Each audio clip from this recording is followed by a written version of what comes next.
Hi friends, ഇന്ന് നമ്മൾ discuss ചെയ്യുന്നത് യൂണിറ്റ് 7 സെക്കൻഡ് സെമ്മിലെ unit 7 writing for professional purpose first year. ഇപ്പോൾ കൊറോണ കാലമൊക്കെയാണ്, സെക്കൻഡ് സെം അടുത്തുകൊണ്ടിരിക്കുകയാണ്. നമുക്ക് എല്ലാവർക്കും അറിയാം, ആരും സെക്കൻഡ് സെം അധികം പഠിച്ചിട്ടുണ്ടാവില്ല. അപ്പോൾ നമ്മൾ ഇതിൽ ചെയ്യുന്നത് എല്ലാ ചാപ്റ്റേഴ്സിൻ്റെയും ഇമ്പോർട്ടൻറ്റ് സെക്ഷൻസ് നമ്മൾ നോക്കുകയാണ്. മറ്റുള്ള ചാപ്റ്റേഴ്സിൻ്റെ ഇമ്പോർട്ടൻറ്റ് സെക്ഷൻസൊക്കെ നമ്മൾ കഴിഞ്ഞ വീഡിയോസിൽ ഇട്ടിട്ടുണ്ട്. നിങ്ങൾ ലിങ്ക് പോയിട്ട് ഈ ചാനലിൽ പോയിട്ട് ആ ചാപ്റ്റേഴ്സിൻ്റെയൊക്കെ ഇമ്പോർട്ടൻറ്റ് സെക്ഷൻസ് മനസ്സിലാക്കുക. ഇന്ന് നമ്മൾ യൂണിറ്റ് 7 ആണ് എടുക്കുന്നത്, writing for professional purpose first. ആദ്യത്തെ ഇമ്പോർട്ടൻറ്റ് സെക്ഷൻസ് ആണ് ഇന്ന് ഡിസ്കസ് ചെയ്യുന്നത്. ഏറ്റവും ഈസി ആയിട്ട് തന്നെ നമുക്ക് ഈ പാഠത്തെ ഉൾക്കൊള്ളാൻ കഴിയണം ഈ ക്ലാസ്സിൽ കൊണ്ട്. ഇതിൽ first important, what is A review? എന്താണ് റിവ്യൂ? ഈ review is A critical analysis of A book, play, art exhibition, film, product or service. അതായത് ഒരു റിവ്യൂ എന്ന് പറയുന്നത് ഒരു പുസ്തകത്തിൻ്റെയോ നാടകത്തിൻ്റെയോ ആർട്ട് എക്സിബിഷൻ്റെയോ സിനിമയുടെയോ ഉൽപ്പന്നത്തിൻ്റെയോ സേവനത്തിൻ്റെയോ അതിൻ്റെയൊക്കെ ഒരു ക്രിട്ടിക്കൽ അനാലിസിസിനെയാണ് നമ്മൾ റിവ്യൂ എന്ന് പറയുന്നത്. ഇറ്റ് ഈസ് എ ക്രിയേറ്റീവ് ആണ്. It is A creative, interesting and A form of entertainment, and it helps to understand the level and quality of the entertainment. Next important section എന്ന് പറയുന്നത് how to review a book. ഒരു ബുക്കിനെ നമ്മൾ എങ്ങനെ review ചെയ്യും? അതിൽ പ്രധാനപ്പെട്ടും first എന്താണെന്ന് വെച്ചാൽ 4 പോയിന്റ്സ് ഉണ്ട്. അതിൽ ഈ 4 ഫസ്റ്റ് എന്ന് പറയുന്നത് റീഡ് ദ ബുക്ക് കെയർഫുള്ളി. അത് നല്ലപോലെ ബുക്ക് വായിക്കുക. റൈറ്റ് ഡൗൺ യുവർ ഇംപ്രഷൻ, നിങ്ങളുടെ അഭിപ്രായം എഴുതുക. പിന്നെ research the author and his other works, അത് ആ ബുക്ക് ആരാണ് എഴുതിയിട്ടുള്ളതെന്നും അദ്ദേഹത്തിൻ്റെ മറ്റു വർക്കുകൾ, അദ്ദേഹം ഏതൊക്കെ ബുക്കുകൾ എഴുതിയിട്ടുണ്ട് എന്നൊക്കെ അന്വേഷിക്കുക, അറിയുക. പിന്നെ 4ാമത്തെ സ്റ്റെപ്പ് എന്ന് പറയുന്നത് റൈറ്റ് ദ റിവ്യൂ എഴുതുക. ഇനി എങ്ങനെയാണ് റിവ്യൂ എഴുതേണ്ടതെന്ന് വെച്ചാൽ start with a interesting introduction വേണം. പിന്നെ അതിൽ വേണ്ടതെന്ന് വെച്ചാൽ ദ പീരീഡ്, തീം വേണം, അതായത് വിഷയം വേണം. പിന്നെ അത് പീരീഡ്, കാലഘട്ടം വേണം. ക്യാരക്ടേഴ്സ് ആൻഡ് ആക്ഷൻസ്, കഥാപാത്രങ്ങളും ആക്ഷനും അവരുടെ ആക്ഷൻസ്. പിന്നെ എഴുത്തിൻ്റെ രീതി. ഇതൊക്കെയാണ് ഒരു റിവ്യൂവിൽ വേണ്ടത്.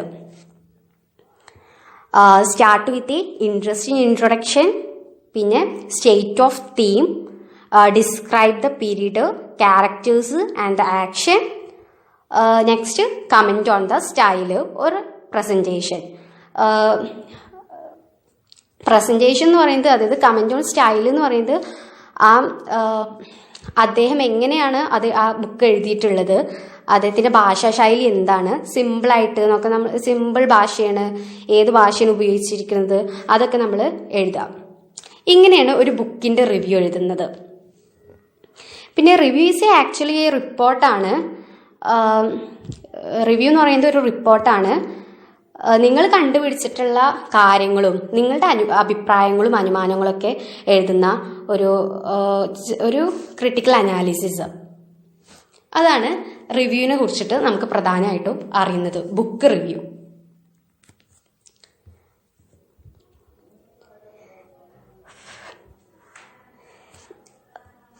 പിന്നെ നമുക്ക് റിവ്യൂവിൻ്റെ ഒരു ഡയഗ്രാം എന്ന് പറയുന്നത് സെലക്ട് ടോപ്പിക് എന്താണ് നമ്മൾ സെലക്ട് ചെയ്യണം.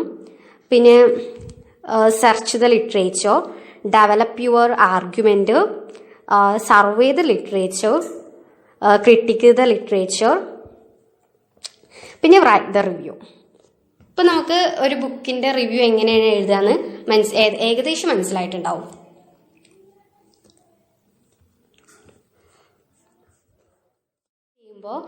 അതിൽ ടൈറ്റിൽ വേണം, ഓതർ വേണം, പബ്ലിഷർ വേണം, പബ്ലിക്കേഷൻ ഡേറ്റ് വേണം, ഫോർമാറ്റ്, പ്രൈസ്, പിന്നെ നമ്പർ ഓഫ് പേജസ്. ഇതൊക്കെയാണ് അതിൽ ഉൾപ്പെടുത്തേണ്ടത്. അതെന്തായാലും ഓർമ്മിക്കണം കേട്ടോ. പിന്നെ നെക്സ്റ്റ് ഇമ്പോർട്ടൻറ്റ് സെക്ഷനാണ് റിവ്യൂ എ മൂവി. ഒരു മൂവീനെ നമ്മൾ എങ്ങനെ റിവ്യൂ ചെയ്യും? അതിൽ വേണ്ടത് ടൈറ്റിൽ വേണം. അതായത് mention in the introduction paragraph. Next summary എന്ന് വെച്ചാൽ എന്താണ് സിനിമയുടെ കഥ, അത് നമ്മൾ നമ്മുടെ ഭാഷയിൽ, അതായത് സിനിമയത്തെ കഥ എന്താണെന്ന് നമ്മൾ എഴുതുക. പിന്നെ ഡയറക്ടർ എഴുതുക. പിന്നെ ക്രിയേറ്റീവ് എലമെൻറ്റ്സ് എന്ന് പറയുന്നത് this include customs, colours, sound effect, symbolism, music etcetera. അതൊക്കെയാണ് ക്രിയേറ്റീവ് എലമെൻറ്റ്സ് എന്ന് പറയുന്നത്. പിന്നെ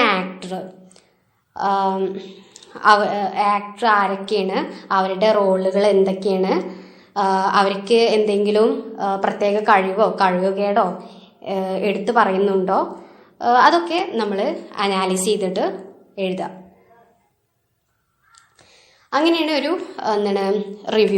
ഒരു മൂവിയുടെ റിവ്യൂ എഴുതുന്നത്.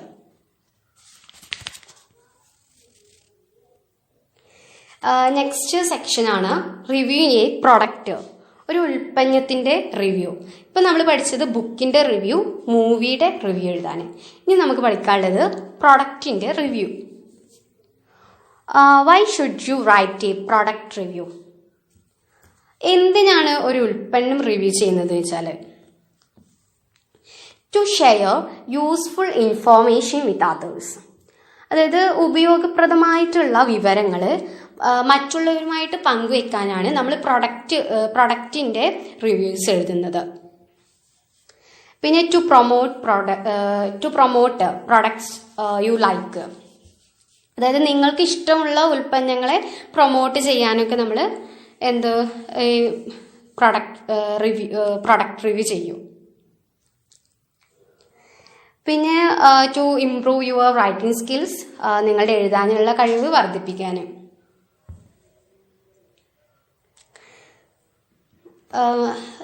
ഒരാൾക്ക് ഏത് ഉൽപ്പന്നം വേണമെങ്കിലും നമുക്ക് റിവ്യൂ ചെയ്യാം. അതായത് നമ്മൾ കാണുന്ന പല റിവ്യൂകളും ഒന്നല്ലെങ്കിൽ മുഴുവൻ പ്രശംസയിലായിരിക്കും, അല്ലെങ്കിൽ മുഴുവൻ കുറ്റങ്ങളായിരിക്കും. അങ്ങനെയൊക്കെയാണ് ഒരു പ്രൊഡക്റ്റ് റിവ്യൂ എന്ന് പറയുന്നത്. പിന്നെ എങ്ങനെയാണ് നമ്മൾ what should you do before writing A review? ഒരു റിവ്യൂ എഴുതുന്നതിന് മുമ്പ് എന്തെല്ലാം ചെയ്യണം? First, research the product. ആ പ്രൊഡക്റ്റിന് നമ്മൾ റിസർച്ച് ചെയ്യണം, അതായത് ഗവേഷണം നടത്തണം. ഉൽപ്പന്നത്തെ പറ്റിയിട്ടുള്ള നല്ല അറിവും അതിൻ്റെ ചരിത്രം, അത് നേരിടുന്ന മത്സരം, അത് നേരിടുന്ന പ്രശ്നങ്ങൾ, അല്ലെങ്കിൽ അതിൻ്റെ ഉപയോഗം, അതൊക്കെ നമ്മൾ വ്യക്തമായിട്ട് അറിഞ്ഞിരിക്കണം. Next, read the manufacturers website. അതായത് നിർമ്മാതാവിൻ്റെ വെബ്സൈറ്റ് വായിക്കണം. അതെന്തിനാന്ന് വെച്ചാൽ അത് വായിക്കുമ്പോൾ പബ്ലിസിറ്റിക്ക് വേണ്ടി എഴുതുന്ന കാര്യങ്ങൾ മാറ്റിവെക്കുക. നിങ്ങളൊരു ഉൽപ്പന്നത്തിൻ്റെ ഗുണങ്ങൾ മാത്രം പറഞ്ഞാൽ അത് ഒരു ഗുണമായിരിക്കില്ലല്ലോ. അപ്പോൾ നമുക്ക് റീഡ് ദ മാനുഫാക്ചേഴ്സ് വെബ്സൈറ്റ്. അടുത്ത സ്റ്റെപ്പ്, ഗെറ്റ് ദ പ്രൊഡക്റ്റ്. ഒരു ഉൽപ്പന്നം വാങ്ങിക്കുക. റിവ്യൂ എഴുതുന്നതിന് മുമ്പ് ഉൽപ്പന്നം പരിശോധിക്കാൻ വേണ്ടിയിട്ട് നമ്മൾ എന്തായാലും ആ പ്രൊഡക്റ്റിനെ വാങ്ങിക്കണം. അടുത്ത സ്റ്റെപ്പ്, യൂസ് ദ പ്രൊഡക്റ്റ്. ഉൽപ്പന്നം എന്തായാലും ഒരു റിവ്യൂ എഴുതുന്ന ആൾ ഉപയോഗിക്കണം. എന്നാൽ മാത്രമേ അതിൻ്റെ ഗുണം എന്താണെന്ന് നിങ്ങൾക്ക് മനസ്സിലാവുള്ളൂ. എന്നാലേ റിവ്യൂ എഴുതാനുള്ള കപ്പാസിറ്റി കിട്ടുള്ളൂ, അതായത് റിവ്യൂ എഴുതാൻ പറ്റുള്ളൂ. Next step, no what the readers want. അതായത് വായനക്കാർക്ക് എന്താണ് ആവശ്യം എന്ന് മനസ്സിലാക്കണം. അതാണ് പ്രധാനപ്പെട്ട പോയിന്റ്. വായനക്കാർക്ക് എന്താണ് ആവശ്യം എന്ന് മനസ്സിലാക്കണം. എന്തിനാണ് വായനക്കാർ നിങ്ങളുടെ റിവ്യൂ വായിക്കുന്നത് എന്ന് ചിന്തിച്ചുകൊണ്ടായിരിക്കണം നമ്മൾ ഈ റിവ്യൂ തയ്യാറാക്കിയെടുക്കേണ്ടത്. പിന്നെ നെക്സ്റ്റ് പറയുന്നത് common questions readers wish to see answer in a review. വായനക്ക് സാധാരണയായി ചോദിക്കുന്ന ചോദ്യങ്ങൾ എന്തൊക്കെയാണെന്ന് വെച്ചാൽ, is it easy to use? ഇത് ഉപയോഗിക്കാൻ എളുപ്പമാണോ? Is it of high quality? ഇത് നല്ല ഗുണമേന്മ ഉള്ളതാണോ? പിന്നെ is it good for somebody like me? എന്നെ പോലെയുള്ള ഒരാൾക്ക് ഇത് ഉപയോഗപ്രദമാണോ? അങ്ങനത്തെയുള്ള ക്വസ്റ്റ്യൻസ് ഒക്കെ വരും. അതുപോലെ തന്നെ have others had a good experience with it? ഇതേപ്പറ്റി മറ്റുള്ളവരുടെ അനുഭവം എന്താണ്? പിന്നെ what are the merits and demerits of the product? ഈ പ്രൊഡക്റ്റിന്റെ ഗുണങ്ങളും ദോഷങ്ങളൊക്കെ എന്താണ്? പിന്നെ is the product worthy my money? അതായത് എൻ്റെ പണത്തിനുള്ള മുതൽ എനിക്ക് കിട്ടുമോ? ഇങ്ങനത്തെയുള്ള ക്വസ്റ്റ്യൻസ് ഒക്കെയാണ് നമുക്ക് പ്രൊഡക്റ്റ് റിവ്യൂ ചെയ്യുമ്പോൾ ചോദിക്കാനുള്ള ക്വസ്റ്റ്യൻസ്.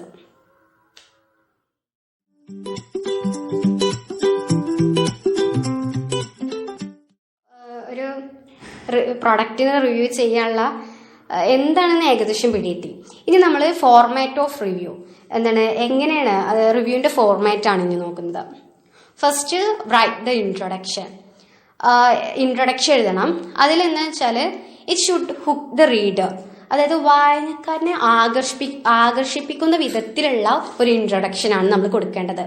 അതായത് ആ പാരഗ്രാഫിൽ നമ്മൾ ആ പ്രൊഡക്റ്റിനെ കുറിച്ചിട്ടുള്ള നല്ലത് മാത്രം പറയുക. അതായത് provide a good picture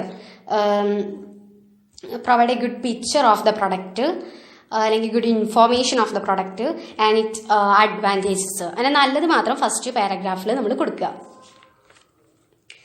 next step എന്ന് പറയുന്നത് consider the first time users.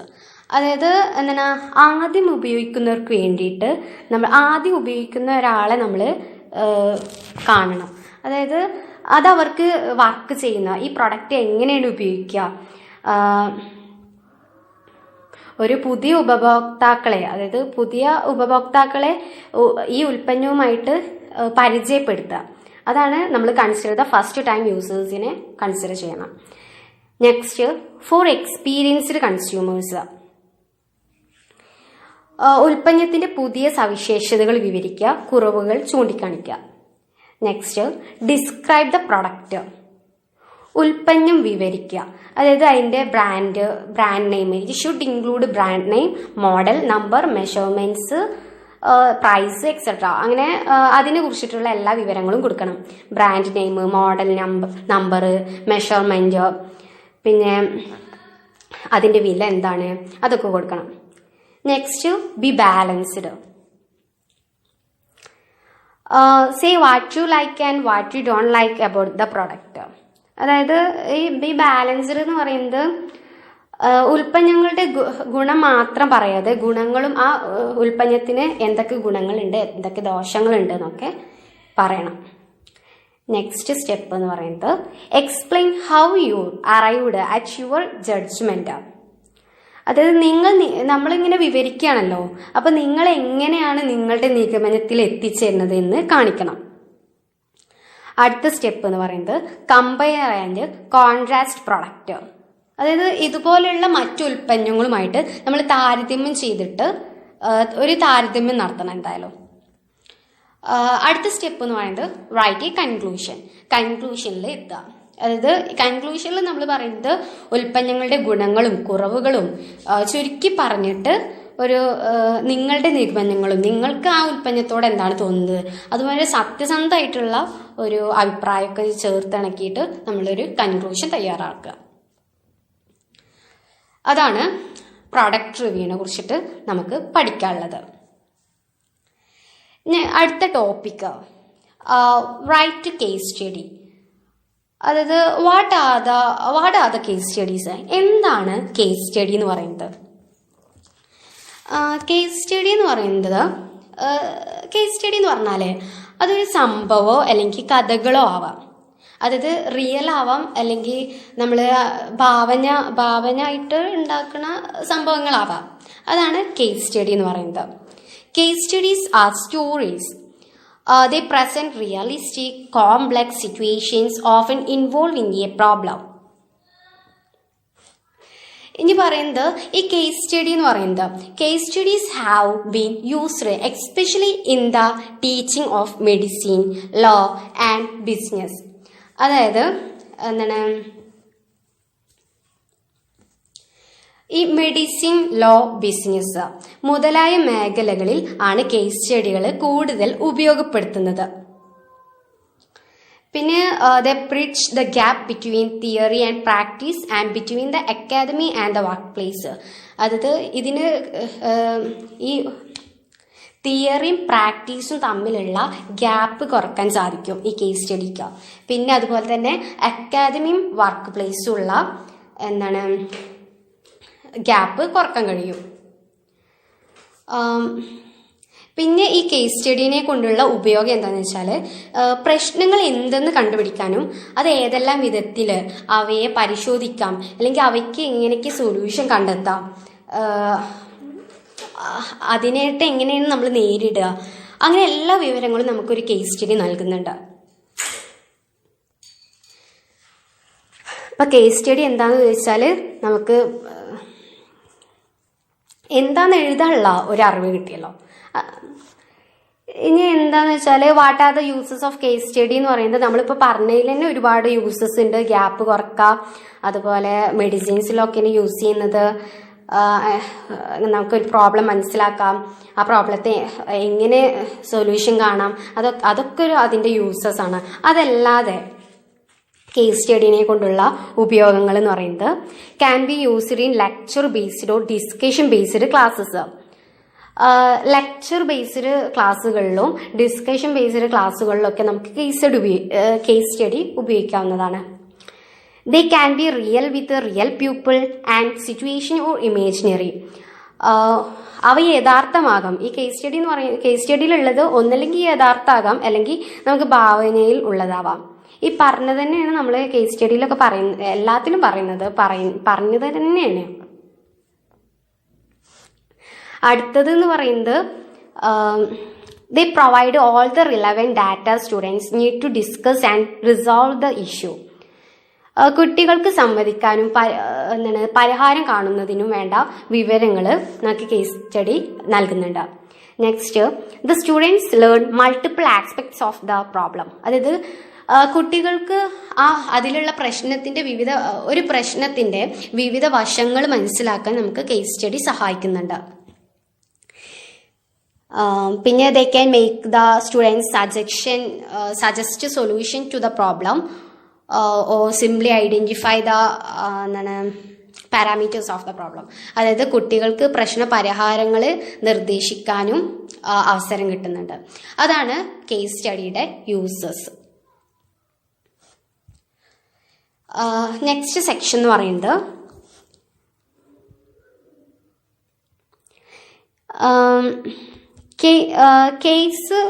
Case based ഡിസ്കഷനിലേക്ക് നയിക്കുന്ന ഒരു പ്രക്രിയ. അതിൽ 6 സ്റ്റെപ്പാണ് ഇൻവോൾവ് ചെയ്തിട്ടുള്ളത്. ആ 6 സ്റ്റെപ്പ് ഏതൊക്കെയെന്ന് നമുക്ക് പറയാം. 1, take time to read and think about the case. കേസിനെ പറ്റിയിട്ട് വായിക്കാനും ചിന്തിക്കാനും സമയമെടുക്കണം. Take time to read and think about the case. Next step, get some guidelines for how to approach it. അതായത് കേസിനെ എങ്ങനെ സമീപിക്കാം എന്നുള്ള നിർദ്ദേശങ്ങൾ, ഇൻസ്ട്രക്ഷൻസ് നമുക്ക് ലഭ്യമാക്കണം. തേർഡ്, ഗ്രൂപ്പിൽ വർക്ക് ചെയ്യുന്നതായിരിക്കും നല്ലത്. അതായത് ഒരു ഗ്രൂപ്പായിട്ട് ഉണ്ടാക്കുക. കാരണം ഈ ഗ്രൂപ്പിലത്തെ എല്ലാ പാർട്ടിസിപ്പൻസും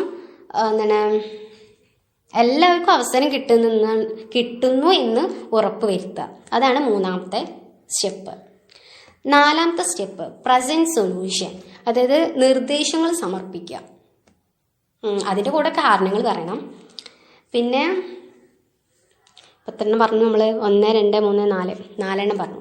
ഇനി 5ാമത്തെ, ഇനിയിപ്പോൾ 2 സ്റ്റെപ്പും കൂടിയുള്ളൂ. അതിൽ 5ാമത്തെ സ്റ്റെപ്പ് എന്ന് പറയുന്നത് Guide the discussion. As the discussion proceeds, raise questions that call for the assumptions, claims, and illustrations by the participants. അതായത് ഡിസ്കഷൻ നയിക്കുക. അതായത് ഡിസ്കഷൻ ഇങ്ങനെ നടന്നുകൊണ്ടിരിക്കുമ്പോൾ ചോദ്യങ്ങൾ ചോദിക്കണം. പിന്നെ മറ്റുള്ളവരുടെ ഉദാഹരണങ്ങൾ, അവരുടെ അഭിപ്രായങ്ങൾ, അതൊക്കെ ആ ഗ്രൂപ്പിൽ പങ്കെടുക്കുന്ന എല്ലാവരുടെ അടുത്തുനിന്നും നമ്മൾ കൈപ്പറ്റണം.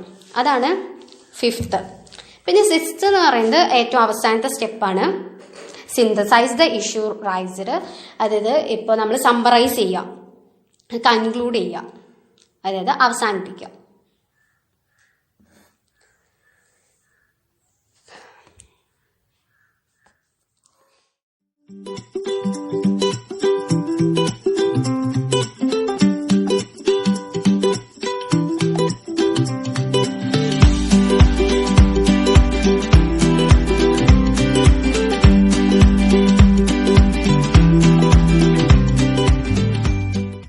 ഇമ്പോർട്ടൻറ്റ് സെക്ഷൻ എന്ന് പറയുന്നത് റിപ്പോർട്ട്. റിപ്പോർട്ട് പലതരത്തിലുണ്ട്. അതിൽ ഫസ്റ്റ് നമ്മൾ അറിയേണ്ടത് വാട്ട് ഈസ് എ റിപ്പോർട്ട്. അതൊരു ക്വസ്റ്റ്യനൊക്കെ ആയിട്ട് ചോദിക്കാം. What is A report? ഒരു റിപ്പോർട്ട് എന്ന് പറയുന്നത് നല്ല വ്യക്തമായ ഉദ്ദേശത്തോടു കൂടി ഒരു പ്രത്യേക ഓഡിയൻസിന് വേണ്ടിയിട്ട് എഴുതുന്നതാണ് റിപ്പോർട്ട്. റിപ്പോർട്ടിൽ പറയുന്നത് ഒരു പ്രശ്നത്തെ പറ്റിയിട്ടുള്ള പ്രത്യേക വിവരങ്ങളും, അതുപോലെ വിവരങ്ങൾ മാത്രം പറഞ്ഞാൽ പോരാ, അതിനുള്ള തെളിവുകൾ അപഗ്രഥിക്കുകയും അപ്ലൈ ചെയ്യുകയും ചെയ്യും. ഒരു പ്രത്യേക ഫോർമാറ്റിലാണ് അത് കൊടുക്കുക. പിന്നെ പല വിഭാഗങ്ങളിൽ തലക്കെട്ടുകളോട് കൂടിയിട്ടാണ് ഈ റിപ്പോർട്ട്സ് എഴുതുന്നത്. പിന്നെ പറയുന്നത് ഒരു റിപ്പോർട്ട് എഴുതുന്നതിനായിട്ട് നമ്മൾ ഒരുപാട് 3 കാര്യങ്ങൾ എന്തായാലും നോക്കണം. അതിലെ first instructions or guide lines, അതായത്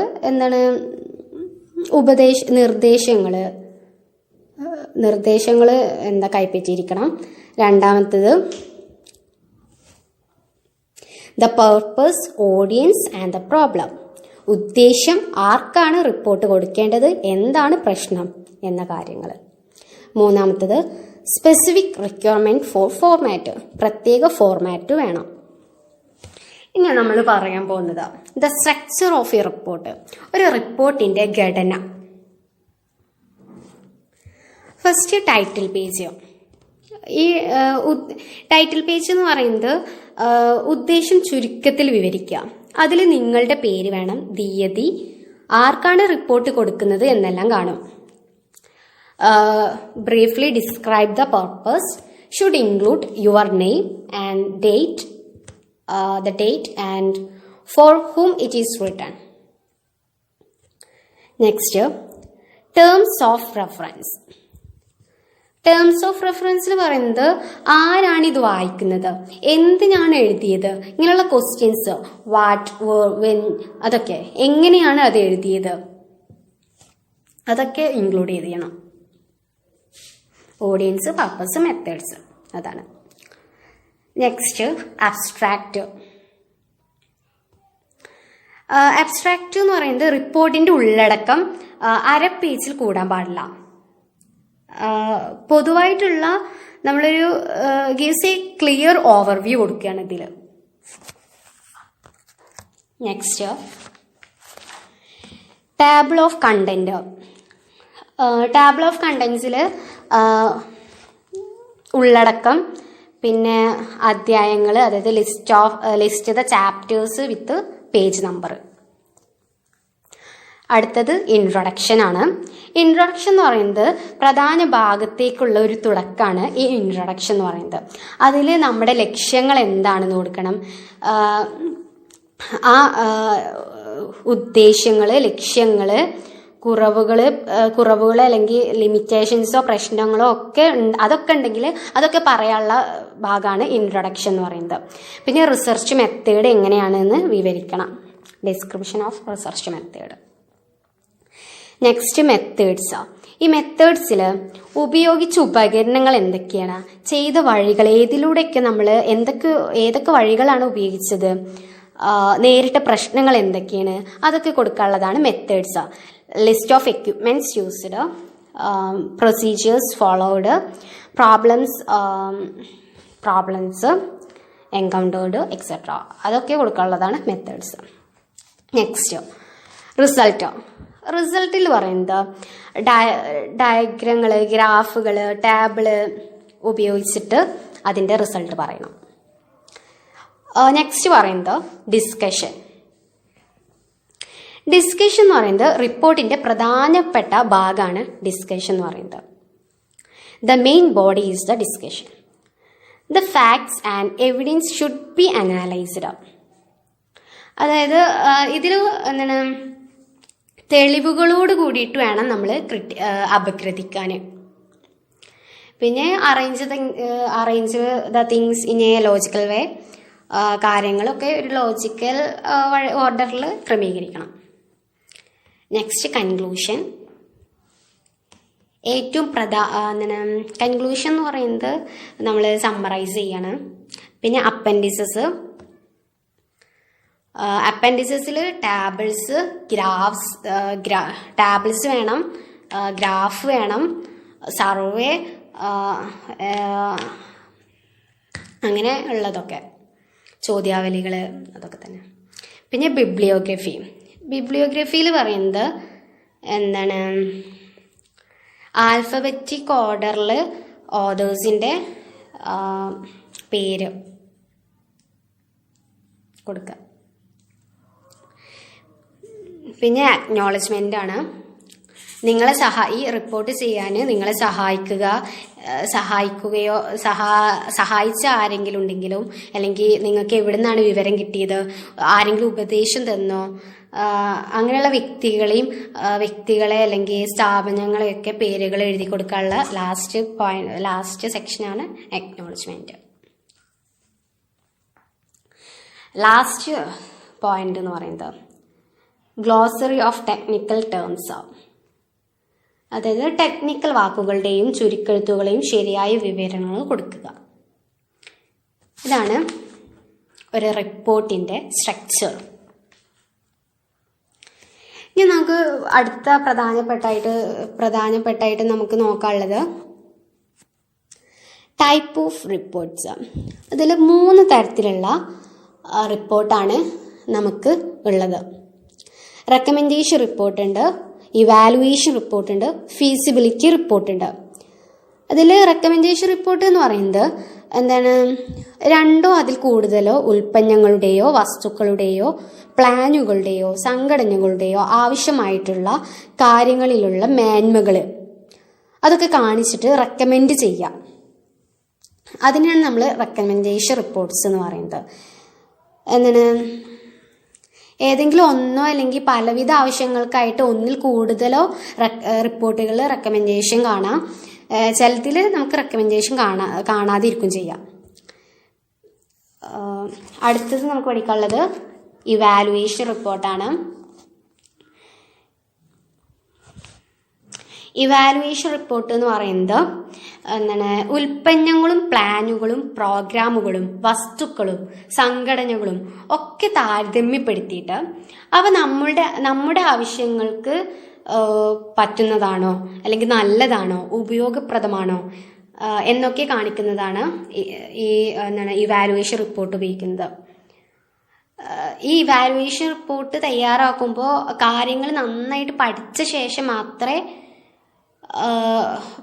ശേഷം മാത്രമായിട്ട് നൽകുന്ന ഒരു അഭിപ്രായമാണ് ഈ ഇവാലുവേഷൻ റിപ്പോർട്ടിൽ ഉണ്ടായിരിക്കുക. ഇതിനൊക്കെ എക്സാമ്പിൾസ് നമ്മളെ ടെക്സ്റ്റ് ബുക്കിൽ കൊടുത്തിട്ടുണ്ട് കേട്ടോ. അതൊക്കെ ജസ്റ്റ് നിങ്ങൾ നോക്കി പോണേ. പിന്നെ ഇതിൽ ക്വസ്റ്റ്യൻസ് വരെ റിപ്പോർട്ടൊക്കെ തയ്യാറാക്കാനാവും, പിന്നെ റിവ്യൂ തയ്യാറാക്കാൻ.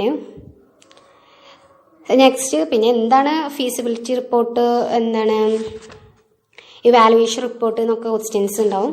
അപ്പോൾ നമ്മൾ അതൊക്കെ ഇമ്പോർട്ടൻ്റ് ആയിട്ടുള്ള ഈ സെക്ഷൻസൊക്കെ കവർ ചെയ്യാന്നാണ് ഏറ്റവും സിമ്പിളായിട്ട്. ഇനി നെക്സ്റ്റ് നമുക്ക് പറയുന്നത് ഫീസിബിലിറ്റി റിപ്പോർട്ടാണ്. ഈ ഫീസിബിലിറ്റി റിപ്പോർട്ട് എന്ന് പറയുന്നത് ഒരു പ്രൊജക്റ്റ് സാധ്യമാണോ അല്ലെങ്കിൽ അത് ഉപയോഗപ്രദമാണോ എന്നെല്ലാം നോക്കുന്നതാണ് ഈ റിപ്പോർട്ട് ചെയ്യുന്നത്. അതായത് ഇത് സാങ്കേതികമായിട്ട് എക്കണോമിക്കലി ആയിട്ട് ടെക്നിക്കലി ആയിട്ട് സോഷ്യലി ആയിട്ട് എൻവറോൺമെന്റലി ആയിട്ട്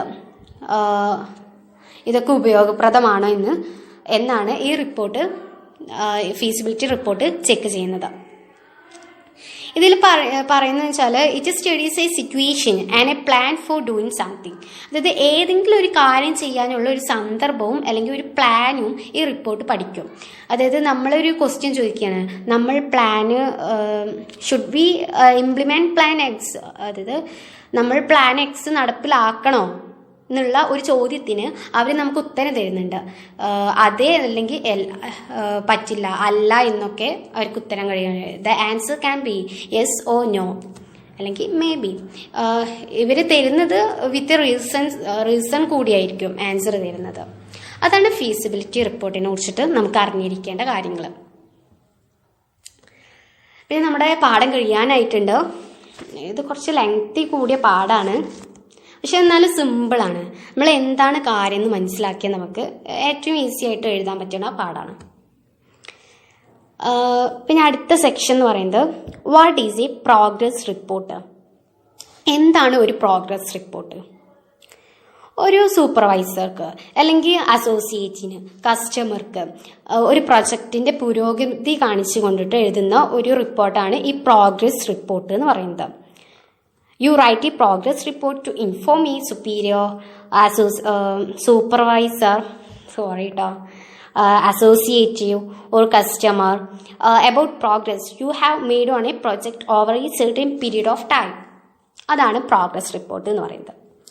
പിന്നെ നമ്മൾ പിന്നെ അടുത്ത ഭാഗം എന്ന് പറയുന്നത് എപ്പോഴാണ് പ്രോഗ്രസ് റിപ്പോർട്ട് എഴുതുന്നത്. അതായത് സാധാരണയായിട്ട് ഒരു പ്രൊജക്റ്റ് തീരേണ്ട സമയത്ത് തീരാതിരുന്നാലുള്ള ആ സമയത്തിലാണ് നമ്മൾ പ്രോഗ്രസ് റിപ്പോർട്ട് എഴുതുക. അതിൽ ഇങ്ങനെയൊക്കെ ഉണ്ടായിരിക്കും, എത്രമാത്രം ജോലി കഴിഞ്ഞു, അതിലുള്ള ക്വസ്റ്റ്യൻസ് ആണ് പറയുന്നത്. അതിൽ എന്തൊക്കെ ഉണ്ടാവും എന്ന് പറയാണ്. എത്രമാത്രം ജോലി കഴിഞ്ഞു, how much of the work is complete, ജോലിയുടെ ഏത് ഭാഗമാണ് ഇപ്പോൾ ചെയ്യുന്നത്, what part of the work is currently in progress, എന്താണ് ബാക്കിയുള്ള ജോലി, what work remain to be done, എന്തെങ്കിലും പ്രശ്നങ്ങളുണ്ടോ, what problems have arisen, and പൊതുവെ ജോലി എങ്ങനെ പോകുന്നു, how the project is going in general. അതൊക്കെയാണ് ഒരു പ്രോഗ്രസ് റിപ്പോർട്ടിൽ നിങ്ങൾ കാണിക്കേണ്ടത്. പിന്നെ ഒരു പ്രോഗ്രസ് റിപ്പോർട്ടിന് അടുത്ത ഭാഗം എന്ന് പറയുന്നത് ഒരു പ്രോഗ്രസ് റിപ്പോർട്ടിന് ചില പ്രധാന കടമകളുണ്ട്. ഈ പ്രധാന കടമകൾ എന്ന് പറയുന്നത് ഈ സ്വീകർത്താക്കളെ ബോധ്യപ്പെടുത്തുക. അതായത് പ്രൊജക്റ്റ് പുരോഗതി പ്രാപിക്കുന്നുണ്ടെന്നും അത് വേഗം തന്നെ കംപ്ലീറ്റ് ആവുന്നുള്ളത് അവരെ അറിയിക്കുക. പ്രൊജക്റ്റിൻ്റെ ഏറ്റവും പുതിയ വിവരം അവരെ അറിയിക്കുക. പിന്നെ നിങ്ങളുടെ ജോലി വിലയിരുത്താൻ സ്വീകർത്താക്കൾക്ക് ഒരു അവസരം നൽകുക. പിന്നെ എന്തെങ്കിലും പ്രശ്നമൊക്കെ ഉണ്ടെങ്കിൽ അതേപ്പറ്റി ഡിസ്കസ് ചെയ്യുക അവരായിട്ട്. അതൊക്കെയാണ് ഒരു പ്രോഗ്രസ് റിപ്പോർട്ടിൻ്റെ ഇമ്പോർട്ടൻ്റ് ആയിട്ടുള്ള, അതായത് പ്രധാനപ്പെട്ട കടമകൾ. പിന്നെ പ്രോഗ്രസ് റിപ്പോർട്ട് 3 തരത്തിലുണ്ട്: മെമ്മോ, ലെറ്റർ, ഫോർമാറ്റ് റിപ്പോർട്ട്. ഇത് ഏറ്റവും സിമ്പിളായിട്ടുള്ളതാണ്. മെമ്മോ എന്ന് പറയുന്നത് ഒരു ഓർഗനൈസേഷന് അകത്ത് തന്നെ എഴുതുന്ന ഒരു ചെറിയ അനൗപചാരിക എഴുത്തിനെയാണ് നമ്മൾ മെമ്മോ എന്ന് പറയുന്നത്. A short informal letter to someone within your organisation. പിന്നെ ലെറ്റർ എന്ന് പറയുന്നത് എ ഷോർട്ട് ഇൻഫോർമൽ റിപ്പോർട്ട് ആയിരിക്കും. അതായത് ഓർഗനൈസേഷന് പുറത്ത് ഒരാൾക്ക് എഴുതുന്ന ഒരു ചെറിയ അനൗപചാരിക എഴുത്തിനെയാണ് നമ്മൾ ലെറ്റർ എന്ന് പറയുന്നത്. A short informal report to someone outside your organisation. Format report, അടുത്തത് ഫോർമാറ്റ് റിപ്പോർട്ട്. ഇതെന്ന് പറയുന്നത് ലോങ് ആയിരിക്കും, ഒരു ഫോർമാൽ റിപ്പോർട്ടായിരിക്കും. അതായത് ഓർഗനൈസേഷന് പുറത്ത് ഒരാൾക്ക് എഴുതുന്ന ഒരു ഔപചാരികമായിട്ടുള്ള ദൈർഘ്യമുള്ള എഴുത്തായിരിക്കും. A long formal report to someone outside your organisation. പിന്നെ പിന്നെ ഇതിൻ്റെ സെക്ഷൻസ് എന്ന് പറയുന്നത് എന്താണ്, പ്രോഗ്രസ് റിപ്പോർട്ടിൻ്റെ ഓർഗനൈസേഷൻ പാറ്റേൺസ്, അതിൽ ടൈം പീരീഡ്സും റിപ്പോർട്ട് ടോപ്പിക്സ് അല്ലെങ്കിൽ പ്രൊജക്ട് ടാസ്ക് ആണ്. അതിൽ ഈ ടൈം പീരീഡ്സിൽ എന്താന്ന് പറയുന്നത് വെച്ചാൽ, ഈ ടൈം പീരീഡ്സ് എന്ന് പറയുന്നത് എന്താണ്, സാധാരണയായിട്ട് ഒരു പ്രോഗ്രസ് റിപ്പോർട്ട് എങ്ങനെയാണ്, അതായത് work accomplished in the preceding periods, അതായത് കഴിഞ്ഞ കാലങ്ങളിൽ തീർത്ത ജോലികൾ, പിന്നെ ഇപ്പോൾ ചെയ്തുകൊണ്ടിരിക്കുന്ന ജോലികൾ, ഇനി ചെയ്യാൻ ബാക്കിയുള്ള ജോലികൾ അവ എപ്പോൾ തീരും എന്നുള്ള വിവരങ്ങളൊക്കെ അടിക്കുന്നതാണ് ടൈം പീരീഡ്സിൽ ഉൾക്കൊള്ളുന്നത്. ഇതെങ്ങനെയാണ് നമ്മൾ ഫസ്റ്റ് ഇൻട്രൊഡക്ഷൻ ഉണ്ട്.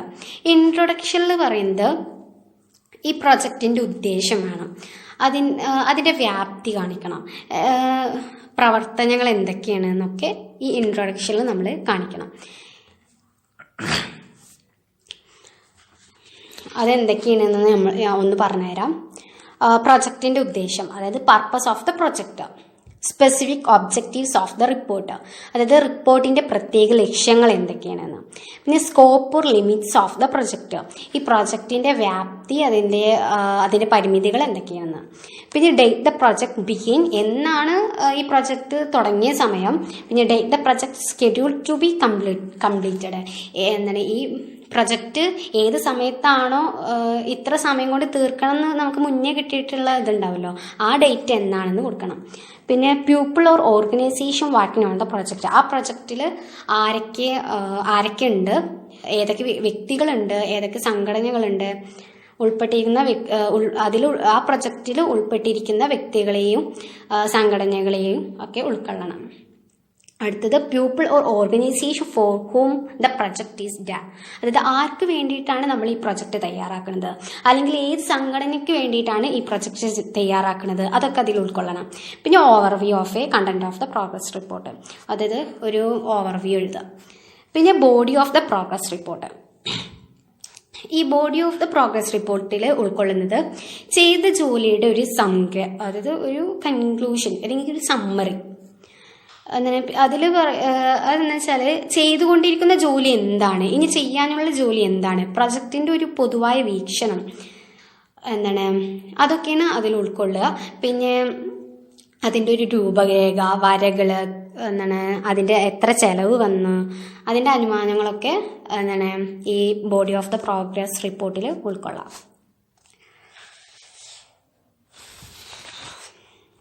ലാസ്റ്റ് ടോപ്പിക്ക്, ഈ ചാപ്റ്ററിൻ്റെ ലാസ്റ്റ് ടോപ്പിക്ക് നമ്മൾ എത്തിക്കഴിഞ്ഞു. What are surveys? എന്താണ് സർവേ? നമുക്കെല്ലാവർക്കും അറിയാം എന്താണ് സർവേ. പൊതുജനങ്ങളിൽ നിന്നും നേരിട്ടിട്ട് സ്വീകരിക്കുന്നതും രേഖപ്പെടുത്തുന്നതുമായിട്ടുള്ള വിവരങ്ങളാണ് ഈ സർവേയിൽ ഉൾപ്പെടുന്നത്.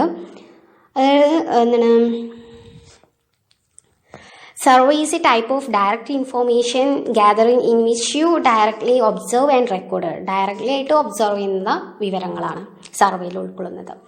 പിന്നെ ചോദ്യാവലി എന്താണെന്ന്. ചോദ്യാവലി എന്ന് പറയുന്നത് വിവരം ശേഖരിക്കാനാണ് നമ്മൾ ചോദ്യാവലി ഉണ്ടാക്കുന്നത്. ഇതിൽ കൂടെ നമുക്ക് കിട്ടുന്നത് എന്താണെന്ന് വെച്ചാൽ ആൾക്കാരുടെ അഭിപ്രായങ്ങളും അവരുടെ ഇഷ്ടാനിഷ്ടങ്ങൾ, സ്ഥിതിവിവര കണക്കുകൾ അതൊക്കെ നമുക്ക് ലഭിക്കും. ചോദ്യങ്ങൾ നേരിട്ട് ചോദിക്കുക, അല്ലെങ്കിൽ പ്രിന്റ് ചെയ്തിട്ട് നമുക്ക് ക്വസ്റ്റ്യൻസ് കൊടുക്കുക, അല്ലെങ്കിൽ ഇലക്ട്രോണിക്സ് മീഡിയയിൽ കൂടിയിട്ട് നമുക്ക് ചോദ്യങ്ങൾ കൊടുക്കാം അവർക്ക്. ഇവിടെ ഒരു ഉദാഹരണം എന്ന് പറയുന്നത്, നിങ്ങളൊരു റീസൈക്ലിംഗ് ഗ്രൂപ്പിൻ്റെ അംഗമാണെങ്കിൽ മറ്റുള്ളവർക്ക് നമുക്ക് ചോദ്യാവലികൾ അയച്ചിട്ട് അവരുടെ റീസൈക്ലിങ്ങിനെ പറ്റിയിട്ടുള്ള അഭിപ്രായം അറിയാൻ സാധിക്കും. അതാണ് ഒരു എക്സാമ്പിൾ കൊടുത്തിട്ടുള്ളൂ, അത്രേ ഉള്ളൂ.